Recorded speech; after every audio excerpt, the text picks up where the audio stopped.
The Philippines is opening up more and more every day. And honestly, that's a good thing kasi kailangan na rin natin eh. Kaya lang, bumalik na rin yung traffic. It's pretty much back to old normal status. So what's the solution? What we need is a reliable and dependable daily commuter. And what we have today is one of the most famous automatic scooters out in the Philippine markets. Plus, it's also one of the most requested for bikes on motodeal.com.ph. It's a 2021 Yamaha Mio aerox. It's time to go beyond a ride.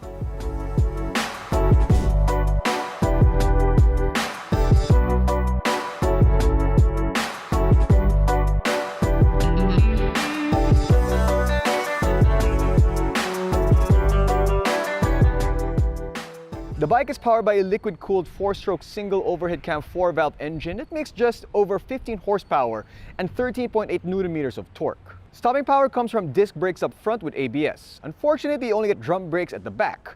But because it's not a bike that you should be pushing hard anyway, at least not on public roads, pwede na yung drum brakes sa likod. Pero syempre mas okay pag mas safe with ABS. Keeping bumps at bay, you have telescopic fork up front and a unit swing for the rear. You've got LEDs in the front and the back at may daytime running lights na rin siya. Kaya lang yung indicators niya, halogen pa rin, pero okay na rin yun. Meron na din siyang Y-Connect capability and we made a video of that on our YouTube channel so you can check it out for more detail. But in a nutshell, what that does is that you can connect your smartphone to the bike and it syncs everything so you can get all these different information as well as a reminder of when you need to get your bike serviced. The fuel tank capacity is 5.5 liters, and when we tested it out, Jack got closer to 35 kilometers per liter. I got closer to 38, 39 kilometers per liter, and the weight difference between Jack and I was pretty significant. So that's kind of an acceptable difference in terms of the kilometers per liter between somebody who's a little bit, whose weight is somewhere higher up there, na medyo, let's just say, above 200.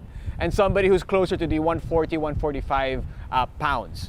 Now, having said that, super tipid pa rin siya sa gas. Now let's talk about the tires. Up front is 110 by 80 and the rear is 140 by 70. At syempre, tubeless na rin siya.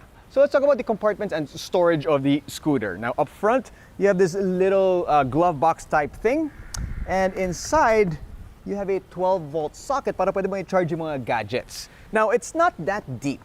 So you can really only put maybe your phone and then maybe a parking ticket or something along those lines, something along that size. And it also needs a little bit of finesse when you're opening and closing the compartment. You can't just, push it, shove it close na ganyan.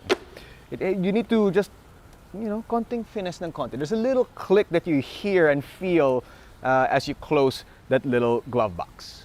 Underneath the seat, you have a 24.5-liter compartment, and Yamaha says that you can fit a full-face helmet. So, here we go. R511 size medium carbon fiber. I'm going to take away the Cardo comms device, and let's see if it will fit. Nope. Uy. Okay. Let's try it this way. I don't know if I want to do it. I don't know. Parang hindi. Okay, maybe this direction? Closer. You know what? There's a little spoiler here in the back, so maybe that gets in the way. But you can, kitang-kita naman na it almost closes. So I'm sure there are other helmets there na full face that will be able to close in this compartment. Now the seat is nice and wide and comfortable even for the pillion, and the handles for the pillion is actually tinago nila dito underneath the seat so that it doesn't really disrupt with the design of the bike. Speaking of the design, it has a very sporty feel to it, especially if you look at the front of the bike. Para siyang mini sport bike. If you're really considering this or maybe yung NMAX, I think this is more pang sporty feel na rider. The NMAX is more pang, chill, pang relax. You can stretch your legs out with the NMAX. This one not so kasi kitang-kita walang space sa harap. I don't know why they did that. I mean, there's a lot of space there that you could probably, stretch your foot out a little bit, but they decided to make it just like that. So almost a 90-degree angle fold on your leg. Now the seat height is 790 millimeters. I'm 5'6" with a 763 millimeter inseam. And as you can see, medyo nakatipto. And that's partly because the seat is pretty wide. So I want to point this out. If you're the driver or the rider, that's where your foot position should be. Itong dalawa dito sa likod, para sa pillion yan, para sa back rider. So imagine na lang back rider is here, di ba? Let's just say, nakaangkas, nakaganyan, di ba? So yan, pang back rider yan di ba? Nakaangkas. These are not for you down here as the driver na pang racing na knee drag, elbow drag kayo dyan.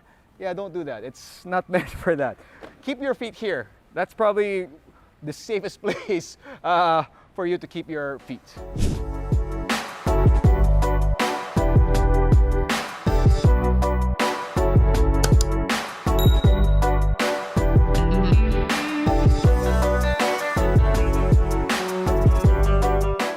So the seating position is nice and upright, super comfortable, hindi kakapagod.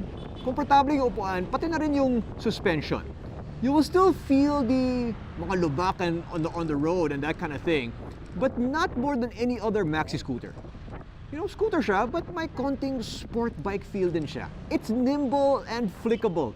Kaya pala people like going banking with this bike.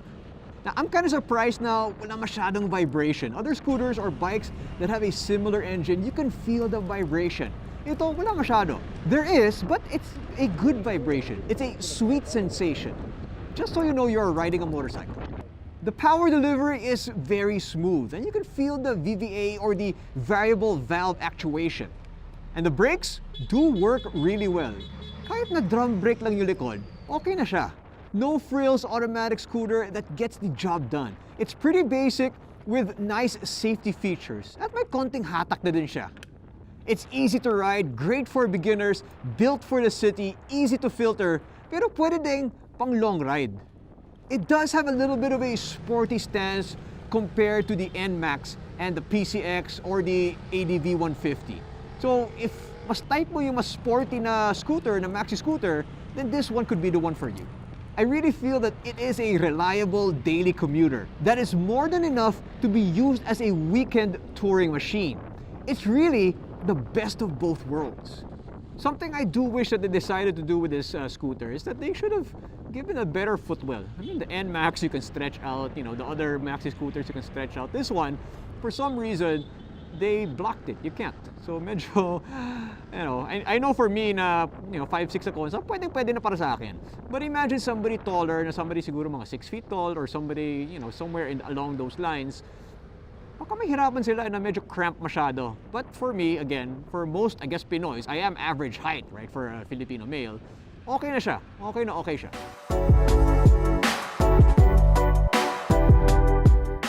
The aerox has always been a crowd favorite dito sa Pilipinas, and it's always among the top most requested for bikes on the motodeal.com.ph website. And it's easy to see why. Pogi siya, reliable, dependable, matipid sa gas, plus may Y-Connect na rin siya. It's everything you need from a no-frills, fundamental automatic. And it can be yours for a starting price tag of 112,900 Philippine pesos.